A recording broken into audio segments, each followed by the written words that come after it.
Trump മാപ്പ് പറഞ്ഞാൽ Iran യുദ്ധം അവസാനിപ്പിക്കും. ഇറാൻ മിസൈലുകളുടെ എണ്ണം കണ്ട് അമേരിക്ക ഞെട്ടും. യുദ്ധം അവസാനിപ്പിക്കുവാൻ ഒരേ ഒരു വഴിയേ ഉള്ളൂ, ട്രംപ് ഖേദം പ്രകടിപ്പിക്കണം.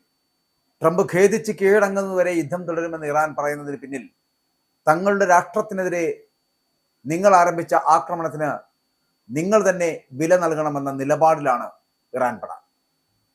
ട്രംപിന്റെ അവകാശവാദങ്ങൾക്ക് എല്ലാം കനത്ത ഭാഷയിൽ മറുപടി പറയുമ്പോൾ ഇറാൻ നൽകുന്നത് ഒരു സൂചനയാണ്. യുദ്ധം അവസാനിപ്പിക്കില്ല, അല്ലെങ്കിൽ ഞങ്ങൾ ഈ യുദ്ധത്തെ അവസാനിപ്പിക്കുവാൻ അനുവദിക്കില്ല എന്ന സൂചന. US president Donald Trump American ജനതയെ അഭിസംബോധന ചെയ്ത് നടത്തിയ അവകാശവാദങ്ങൾക്ക് കനത്ത ഭാഷയിലാണ് ഇറാന്റെ മറുപടി എന്ന് പറയപ്പെടുന്നത്. ഇറാന്റെ സൈനിക ശേഷി തകർത്തുവെന്ന ട്രംപിന്റെ പ്രസ്താവന അസംബന്ധമാണ് എന്നും അമേരിക്കയ്ക്ക് ഒരിക്കലും എത്തിച്ചേരാനാകാത്ത രഹസ്യ കേന്ദ്രങ്ങളിലാണ് തങ്ങളുടെ ആയുധ നിർമ്മാണമെന്നും ഇറാൻ വ്യക്തമായി തിരിച്ചടിക്കുകയാണ്.